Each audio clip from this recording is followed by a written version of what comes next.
Hi friends, ഇന്നലെ US ഇൻഡെക്സുകളിൽ നടന്നിട്ടുള്ള ഒരു ഫ്രീ ഫോൾ നിഫ്റ്റിയിലും വലിയൊരു ഗ്യാപ് ഡൗൺ ഓപ്പണിംഗ് ഉണ്ടാകുമെന്ന് പ്രതീക്ഷിച്ചതാണ്. അതുപോലെ സംഭവിക്കുകയും ചെയ്തു. 115 പോയിൻറ്റിൻ്റെ ഒരു ഗ്യാപ് ഡൗൺ ആണ് ഉണ്ടായത്. എന്നാൽ പിന്നീട് അത് റിക്കവർ ചെയ്തതെന്ന് മാത്രമല്ല 22,497 ഒരു പോസിറ്റീവ് ക്ലോസിങ്ങും നൽകിയതായിട്ട് നമുക്ക് കാണാൻ കഴിയും. അപ്പോൾ ഈ 22,500 എന്നുള്ള ലെവല് അതിൽ നിന്നും താഴോട്ടേക്ക് പോകാൻ നിഫ്റ്റി തയ്യാറല്ല എന്ന് പ്രഖ്യാപിക്കുന്ന രീതിയിലാണ് നമുക്കിവിടെ കാണാൻ കഴിയുന്നത്. അപ്പോൾ അതൊരു പ്രധാനപ്പെട്ട റെസിസ്റ്റൻസ് ലെവലായിട്ട് ഇപ്പോഴും നിൽക്കുകയാണ്. അപ്പോൾ ഇന്ന് യഥാർത്ഥത്തിൽ 22,314 എന്നുള്ള ലോയിലേക്ക് നിഫ്റ്റി പോയിരുന്നു. പക്ഷേ അതേപോലെ തന്നെ 22,522 ഒരു ഹൈയിലേക്കും പോയിരുന്നു. ഇൻട്രാഡേയിൽ ഒരു 200 പോയിന്റിൻ്റെ ഒരു റാലി നിഫ്റ്റിയിൽ നടന്നിട്ടുണ്ട് എന്നുള്ളതും നമ്മൾ ശ്രദ്ധിക്കേണ്ട ഒരു കാര്യമാണ്. അപ്പോൾ ഇന്നലെ ഡൊണാൾഡ് ട്രംപ് ഒരു ടെലിവിഷൻ ഇൻ്റർവ്യൂവിൽ ലോകത്തിലെ ഏറ്റവും വലിയ സാമ്പത്തിക ശക്തിയായ അമേരിക്ക വലിയൊരു മാറ്റത്തിന് വിധേയമാകാൻ പോവുകയാണെന്നും എന്നാൽ ഒരു മാന്ദ്യത്തിൻ്റെ സാധ്യത തള്ളിക്കളയാനാവില്ലെന്നും പറയുകയുണ്ടായി. അപ്പോൾ ഉത്തരവാദിത്തപ്പെട്ട ഒരു സ്ഥാനത്ത് ഇരുന്നുകൊണ്ട് പ്രത്യാഘാതമുണ്ടാക്കുന്ന ഒരു പ്രസ്താവന നടത്തുമ്പോൾ തീർച്ചയായിട്ടും വളരെ സെൻസിറ്റീവായിട്ടുള്ള US മാർക്കറ്റിൽ ഈ പ്രസ്താവനയ്ക്ക് ശേഷം വമ്പിച്ച ഒരു ഫ്രീ ഫോളാണ് ഉണ്ടായത്. ഡൗ ജോൺസ് ഇൻഡസ്ട്രിയൽ ആവറേജ് 2%, അതുപോലെ നാസ്ഡാക്ക് കോമ്പോസിറ്റ് ഇൻഡെക്സ് 4%, S&P 500 2.7% തകരുകയുണ്ടായി. അപ്പോൾ ട്രംപിനെ വളരെ ഗൗരവമായിട്ട് എടുക്കാതെ ശീലിച്ച യൂറോപ്യൻ അതുപോലെ ഏഷ്യൻ മാർക്കറ്റുകൾ ഇതിനോട് ഒരു ന്യൂട്രൽ പ്രതികരണമാണ് നടത്തിയിട്ടുള്ളത്. വലിയ തകർച്ചയൊന്നും നമുക്കവിടെ കാണാൻ കഴിയില്ല. ഇത് കൂടാതെ കാനഡയും അമേരിക്കയും തമ്മിലുള്ള ട്രേഡ് വാർ വേറൊരു തലത്തിലേക്ക് പോവുകയാണ്. കാനഡയുടെ നെക്സ്റ്റ് പ്രൈം മിനിസ്റ്റർ ആകാൻ പോകുന്ന മാർക്ക് കാർണി അദ്ദേഹം ട്രംപിനെതിരെ തങ്ങളുടെ ട്രേഡ് വാർ ശക്തമായിട്ട് മുന്നോട്ട് കൊണ്ടുപോകുമെന്ന് പറഞ്ഞിരിക്കുകയാണ്. കൂടാതെ കാനഡയിലെ പ്രധാനപ്പെട്ട ഒരു പ്രൊവിൻസായ ഒൻറ്റാരിയോ അവർ 25% ഒരു സർചാർജ് അമേരിക്കയിലേക്ക് പോകുന്ന ഇലക്ട്രിസിറ്റിക്ക് അതിൻ്റെ എക്സ്പോർട്ടിന് ഏർപ്പെടുത്തുമെന്നും പറഞ്ഞിരിക്കുകയാണ്. അഥവാ US കൂടുതൽ ട്രേഡ് വാറിലേക്ക് പോവുകയാണെങ്കിൽ അമേരിക്കയിലേക്കുള്ള ആ ഒരു ഇലക്ട്രിക് സപ്ലൈ തന്നെ നിർത്തിവെക്കാൻ നമ്മൾ ശ്രമിക്കുമെന്നും കൂടി അദ്ദേഹം പറഞ്ഞത് തീർച്ചയായിട്ടും ഈ ഒരു ട്രേഡ് വാർ വേറൊരു തലത്തിലേക്ക് പോകുന്ന ഒരു അവസ്ഥയിലാണ് നമ്മളിപ്പോൾ കാണുന്നത്. അപ്പോൾ അമേരിക്കയിൽ തന്നെ ഇൻറ്റേർണലായിട്ട് ട്രംപിൻ്റെ ഇത്തരം ആക്ഷനെ വളരെയധികം വിമർശനം ഓൾറെഡി നേരിട്ടുകൊണ്ടിരിക്കുകയാണ്. ഇപ്പോൾ സുപ്രസിദ്ധ ഇൻവെസ്റ്റർ ആയിട്ടുള്ള വാരൻ ബുഫെ ട്രംപ് താരിഫിനെതിരെ ശക്തമായിട്ട് വന്നത് നമ്മൾ കണ്ടതാണ്. അപ്പോൾ ഗ്ലോബൽ ക്രൈസിസും ഇത് ഒരു യുദ്ധസമാനമായ അന്തരീക്ഷമാണെന്നാണ് അദ്ദേഹം പറഞ്ഞിട്ടുള്ളത്. അപ്പോൾ ഇന്നലെ US മാർക്കറ്റിലുണ്ടായിട്ടുള്ള ആ ഒരു ഫ്രീ ഫോൾ ഇന്ത്യൻ മാർക്കറ്റിൽ വലിയ ഇമ്പാക്റ്റ് ഉണ്ടാക്കിയിട്ടില്ല എന്ന് നമുക്ക് ഇന്നത്തെ മാർക്കറ്റിൻ്റെ ആ ഒരു പ്രകടനം മനസ്സിലാക്കി കാണാൻ കഴിയും. സ്മോൾ ക്യാപ്പ് ഇൻഡെക്സും മൈക്രോ ക്യാപ്പ് ഇൻഡെക്സും മാത്രമാണ് നെഗറ്റീവിൽ ഇന്ന് ക്ലോസ് ചെയ്തത്. ബാക്കിയെല്ലാം പോസിറ്റീവിലാണെന്ന് കാണാൻ പറ്റും. ഇപ്പോൾ ലാർജ് ക്യാപ്പ് സ്റ്റോക്കുകളും മിഡ് ക്യാപ്പ് സ്റ്റോക്കുകളും പോസിറ്റീവിൽ ക്ലോസ് ആയിട്ട് കാണാം. നിഫ്റ്റി 500 നമ്മൾ നോക്കുകയാണെങ്കിൽ അതിൽ 241 സ്റ്റോക്കുകൾ അഡ്വാൻസ് ചെയ്യുകയും 257 സ്റ്റോക്കുകൾ ഡിക്ലൈൻ, അതായത് ഒരു 50-50 അഡ്വാൻസ് ഡിക്ലൈൻ റേഷ്യോ ആണ് നമ്മൾ കാണുന്നത്. അതുപോലെ ഇൻ്റർനാഷണൽ മാർക്കറ്റിൽ ക്രൂഡ് ഓയിലിൻ്റെ വില ഒരു വർഷത്തെ ഏറ്റവും ലോയിലേക്ക് പോയിക്കൊണ്ടിരിക്കുകയാണ്. ഡോളർ ഇൻഡെക്സ് ആണെങ്കിൽ 103 എന്ന ലെവലിലേക്ക് താഴ്ന്നിട്ടുമുണ്ട്. ഇത് രണ്ടും ഇന്ത്യയെ സംബന്ധിച്ചിടത്തോളം വളരെ പോസിറ്റീവായിട്ടുള്ളൊരു കാര്യമാണ്. കാരണം ക്രൂഡ് ഓയിൽ പ്രൈസസ് 1 ഇയർ ലോയിലേക്ക് പോകുക എന്ന് പറയുമ്പോൾ ഇന്ത്യയുടെ ആ ഒരു ഇൻഫ്ലേഷനെ അത് പോസിറ്റീവായിട്ട് ഗുണം ചെയ്യുമെന്നുള്ള കാര്യത്തിൽ തർക്കമില്ല. കൂടാതെ ഡോളർ വീക്കാകുന്നത് ഒരു ലോങ് ടേമിലെങ്കിലും ഇന്ത്യൻ റുപ്പി ശക്തിപ്പെടാൻ സഹായിക്കും എന്ന് തന്നെയാണ് പ്രതീക്ഷിക്കുന്നത്. പക്ഷേ ഇപ്പോഴും ഇന്ത്യൻ റുപ്പിയുടെ ആ ഒരു ഡോളറുമായിട്ട് കമ്പയർ ചെയ്യുമ്പോഴുള്ള അതിൻ്റെ വാല്യൂ ഇപ്പോഴും 87 തന്നെ നിൽക്കുകയാണ്. ഇതാണ് ഇപ്പോഴും ഇന്ത്യ നേരിടുന്ന ഒരു പ്രധാനപ്പെട്ട വെല്ലുവിളി. അത് നമുക്ക് കാണാൻ പറ്റും. ഇന്നും FIIs അവരുടെ സെല്ലിങ് കണ്ടിന്യൂസ് ആയി തുടർന്നുകൊണ്ടിരിക്കുകയാണ്. കാരണം അവരെ സംബന്ധിച്ചിടത്തോളം ഈ ഇന്ത്യൻ റുപ്പി ശക്തിപ്പെടാതെ അവർക്ക് ഈ സെല്ലിങ് നിർത്താൻ കഴിയില്ല. ഇപ്പോൾ 2,800 കോടിയുടെ ഒരു സെയിലാണ് ഇന്ന് നടത്തിയിട്ടുള്ളത്. പക്ഷേ കമ്പാരിറ്റീവ്ലി അവരുടെ സെല്ലിങ്ങിൻ്റെ ആ ഒരു സ്ട്രെങ്ത് കുറഞ്ഞു വരുന്നതായിട്ട് നമുക്കിവിടെ കാണാൻ കഴിയും.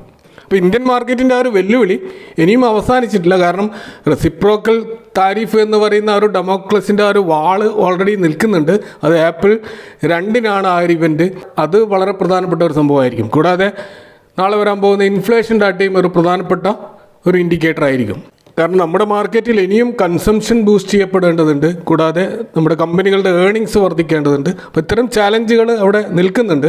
പക്ഷെ നമ്മൾ കാണാൻ പറ്റും ഇന്ത്യൻ മാർക്കറ്റ് കൂടുതൽ പ്രതിരോധ ശക്തി പ്രകടിപ്പിക്കുന്നതായിട്ടാണ് നമ്മൾ കാണുന്നത്. ഇപ്പോൾ 2024 നമ്മുടെ ഇന്ത്യൻ ലോക്സഭാ ഇലക്ഷന് ശേഷം മാർക്കറ്റ് നല്ല രീതിയിൽ മുമ്പോട്ടേക്ക് കുതിച്ചിരുന്നു.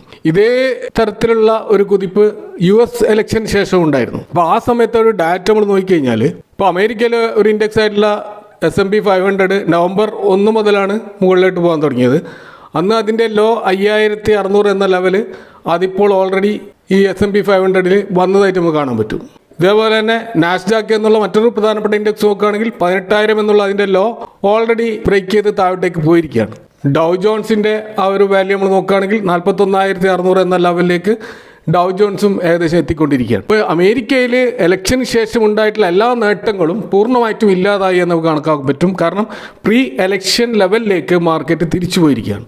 എന്നാൽ നിഫ്റ്റിയിൽ നമ്മൾ നോക്കുകയാണെങ്കിൽ നിഫ്റ്റിയുടെ ആ ഒരു ഇലക്ഷൻ്റെ റിസൾട്ട് വന്ന ജൂൺ മാസത്തിൽ അതിൻ്റെ ലോ 21,281 അവിടത്തേക്ക് ഇനിയും നിഫ്റ്റി വന്നിട്ടില്ല. ഇപ്പോഴും 22,500 ലെവലിലാണ്. ഏകദേശം 1000 മുകളിലുള്ള ഒരു പോയിന്റ് ഇനിയും താഴോട്ടേക്ക് വന്നാൽ മാത്രമേ നിഫ്റ്റി ആ ഒരു ലെവലിലേക്ക് പോവുകയുള്ളൂ. അപ്പോൾ അതുകൊണ്ട് തന്നെ US മാർക്കറ്റും ഇന്ത്യൻ മാർക്കറ്റും കമ്പയർ ചെയ്യുമ്പോൾ US മാർക്കറ്റ് 4 മാസം കൊണ്ട് അതിൻ്റെ എല്ലാ നേട്ടവും ഇല്ലാതായപ്പോൾ ഇന്ത്യയിൽ ഇലക്ഷന് ശേഷമുള്ള ആ ഒരു കുതിപ്പിൻ്റെ നേട്ടം പൂർണ്ണമായിട്ടും ഇല്ലാതായിട്ടില്ല.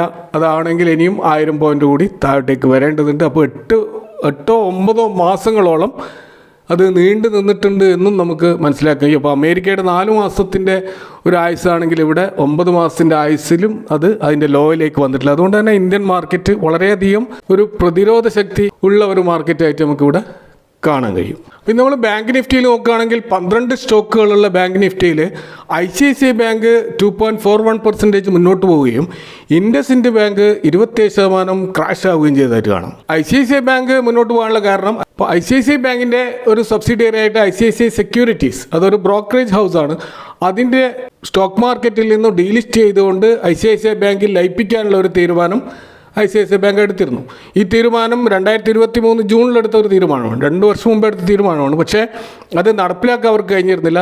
72% ഇൻവെസ്റ്റേഴ്സിൻ്റെ സപ്പോർട്ട് ആ ഒരു തീരുമാനത്തിന് ഉണ്ടായിരുന്നെങ്കിലും അവിടെ ചില തടസ്സങ്ങൾ അവർ നേരിടുകയുണ്ടായി. അപ്പോൾ ICICI സെക്യൂരിറ്റി 100 ഷെയറുള്ള ഒരാൾക്ക് ICICI ബാങ്കിൻ്റെ 67 ഷെയറുകളാണ് ഈ ഒരു മെർജറിലൂടെ കിട്ടുക. എന്നാൽ ഈ ഒരു സ്കീമിനോട് എതിർപ്പ് പ്രകടിപ്പിച്ചുകൊണ്ട് ഷെയർ ഹോൾഡേഴ്സ്, പ്രത്യേകിച്ച് മനു, ഋഷി ഗുപ്ത, അതേപോലെ ക്വാണ്ടം മ്യൂച്വൽ ഫണ്ട് പോലെയുള്ള വലിയ ഇൻവെസ്റ്റ് എമൗണ്ട് ഉള്ളവർ ഇതിനെതിരെ കേസിന് പോവുകയും ആ കേസ് 2 വർഷത്തോളം നീണ്ടു നിൽക്കുകയാണ് ചെയ്തത്. ഇപ്പോൾ ഏറ്റവും ഒടുവിലായിട്ട് നമ്മൾ കാണാൻ കഴിയുന്നത് national company law appellate tribunal, ഈ കേസ് കൈകാര്യം ചെയ്യുന്ന ആ ഒരു ട്രിബ്യൂണൽ ഈ കേസ് അവസാനിപ്പിച്ചുകൊണ്ട് ഈ ICICI ബാങ്കിന് അനുകൂലമായി വിധിക്കുകയും അപ്പോൾ മെർജറിൻ്റെ എല്ലാ തടസ്സങ്ങളും നീങ്ങി അപ്പോൾ ICICI ബാങ്കിന് ഒരു റെക്കോർഡ് ഡേറ്റ് പ്രഖ്യാപിക്കാൻ പോവുകയുമാണ്. അതുകൊണ്ടാണ് ബാങ്ക് നിഫ്റ്റി മൊത്തത്തിൽ നെഗറ്റീവായിട്ടും ICICI ബാങ്കിൽ ഇന്ന് നമ്മൾ 2% ഒരു റാലി കാണാൻ കഴിഞ്ഞത്. ഇനി ഇൻഡസ്ഇൻഡ് ബാങ്കിലേക്ക് വന്നു കഴിഞ്ഞാൽ അവിടെ 27% ക്രാഷാണ് ഉണ്ടായത്. ഇൻഡസ്ഇൻഡ് ബാങ്ക് നിഫ്റ്റി 50-ലുള്ള ഒരു സ്റ്റോക്കാണ്, F&O സെഗ്മെൻറ്റിലുള്ള ഒരു സ്റ്റോക്കാണ്. അതുകൊണ്ട് തന്നെ ലോവർ സർക്യൂട്ട് അടിച്ചാലും പിന്നെയും ഓപ്പൺ ആകുന്നത് കൊണ്ട് അത് വലിയൊരു ക്രാഷിലേക്ക് പോയി. 27% ഒരു ക്രാഷാണത്. ഇത് അവരുടെ ഏറ്റവും 52 വീക്ക് ലോ ആയിട്ടുള്ള പ്രൈസിലേക്ക് പോയിരിക്കുകയാണ്. അപ്പോൾ ഇവിടെ യഥാർത്ഥത്തിൽ ഇൻഡസ്ഇൻഡ് ബാങ്കിൽ സംഭവിച്ചിട്ടുള്ളത് നമുക്കറിയാം, ബാങ്കുകൾക്ക് ഡെറിവേറ്റീവ് അക്കൗണ്ട് എന്ന് പറയുന്നൊരു അക്കൗണ്ട് ഉണ്ട്. അത് അവർ മെയിൻറ്റെയിൻ ചെയ്യുന്നത് എന്തിനാണെന്ന് വെച്ച് കഴിഞ്ഞാൽ നമുക്കറിയാം ബാങ്കിൻ്റെ ബിസിനസ്സിൽ അവരുടെ ഇൻട്രസ്റ്റിൽ വരുന്ന ഫ്ലക്ച്വേഷൻസ് ഇത് ബാങ്കിന് ചില സമയത്ത് വലിയ നഷ്ടങ്ങൾ ഉണ്ടാക്കാറുണ്ട്. ഈ നഷ്ടങ്ങൾ ഹെഡ്ജ് ചെയ്യാൻ വേണ്ടിയിട്ട് ഇവർ ഫോറക്സ് മാർക്കറ്റിലും F&O മാർക്കറ്റിലും അതുപോലെ ഇൻഷുറൻസിലും ഒക്കെ പണം നിക്ഷേപിക്കാറുണ്ട്. അപ്പോൾ ഇതൊരു ഹെഡ്ജിങ് ടൂളായിട്ട് ഇത്തരം ഇങ്ങനെ ഉപയോഗിക്കുന്ന ഇൻസ്ട്രുമെൻറ്റുകൾ അതിൻ്റെ ഒരു പോർട്ട്ഫോളിയോയിൽ ഒരു പൊരുത്തക്കേട് വന്നു എന്നുള്ളതാണ് അവർ നേരിട്ട പ്രശ്നം. അപ്പോൾ ഈ ഒരു വിവരം പുറത്തു വരാനുള്ള കാരണം ഇപ്പോൾ RBI other asset other liability എന്നുള്ള ഒരു സെഗ്മെൻറ്റിൽ ബാങ്കുകളോട് ഈ കഴിഞ്ഞ വർഷം ആ പോർട്ട്ഫോളിയോ മാർക്കറ്റ് വാല്യൂവിൻ്റെ ലൈവായിട്ടുള്ള വാല്യൂവിൽ കാൽക്കുലേറ്റ് ചെയ്യണം എന്നുള്ള നിർദ്ദേശം ഉണ്ടായിരുന്നു. ആ നിർദ്ദേശം ഈ ഇൻഡസ്ഇൻഡ് ബാങ്ക് ഫോളോ ചെയ്യുന്നുണ്ടായിരുന്നില്ല. അപ്പോൾ അതിൻ്റെ ഒരു സംശയം ഉണ്ടായതിൻ്റെ അടിസ്ഥാനത്തിൽ ഒരു ഇൻറ്റേർണൽ റിവ്യൂ നടത്താൻ RBI നിർദ്ദേശത്തിൻ്റെ അടിസ്ഥാനത്തിലാണ് അങ്ങനെ ഒരു റിവ്യൂ നടത്തിയത്. അതിൻ്റെ അടിസ്ഥാനത്തിൽ അവർക്ക് കാണാൻ കഴിഞ്ഞത് അവരുടെ ഡെറിവേറ്റീവ് പോർട്ട്ഫോളിയോയിൽ വലിയ പൊരുത്തക്കേടുകളാണ് ഉണ്ടായിട്ടുള്ളത്. അപ്പോൾ അതിൻ്റെ അടിസ്ഥാനത്തിൽ ഏകദേശം 2.35% ഒരു ലോസ് ആണ് അവരുടെ നെറ്റ് വർത്തിൽ കാണാൻ കഴിയും. 1600 മുതൽ 2000 കോടിയുടെ ഒരു നഷ്ടമായിരിക്കും ഇത് ബാങ്കിന് ഉണ്ടാക്കുക. അപ്പോൾ ഇങ്ങനെ ഇൻറ്റേർണൽ ഓഡിറ്റിങ്ങിലൂടെ ഇങ്ങനെ ഒരു റിപ്പോർട്ട് വന്നതിൻ്റെ അടിസ്ഥാനത്തിൽ ഇപ്പോൾ എക്സ്റ്റേണൽ ഓഡിറ്റ് വെച്ചുകൊണ്ട് കൂടുതൽ ഡീറ്റെയിൽ ആയിട്ടുള്ള ഒരു പഠനത്തിലേക്ക് പോവുകയാണ്. അപ്പോൾ അതിൻ്റെ അടിസ്ഥാനത്തിൽ സ്വാഭാവികമായിട്ടും ഈ ഒരു മിസ്മാനേജ്മെൻറ്റിൻ്റെ ആഴം എത്ര ഉണ്ടെന്ന് നമുക്ക് മനസ്സിലാക്കാൻ കഴിയും. ഇപ്പോൾ ഫോറക്സ് മാർക്കറ്റിൽ ട്രേഡ് ചെയ്തതിൻ്റെ ഭാഗമായിട്ടാണ് ഈ ഒരു ലോസ് ഈ ഇൻവെസ്റ്റ്മെൻറ്റ് ബാങ്കിന് ഉണ്ടായിട്ടുള്ളത്. അപ്പോൾ അനലിസ്റ്റുകളും പൊതുവെ ഇൻവെസ്റ്റേഴ്സുമൊക്കെ റൈസ് ചെയ്തിട്ടുള്ളൊരു പ്രശ്നം ഇവരുടെ ഇൻറ്റേർണൽ കൺട്രോൾസ് വളരെ വീക്കാണെന്നും ഗവർണൻസ് ഇഷ്യൂസ് ഉണ്ടെന്നും അതിൻ്റെ അടിസ്ഥാനത്തിൽ Q3 പെർഫോമൻസും വളരെ മോശമായിരുന്നു.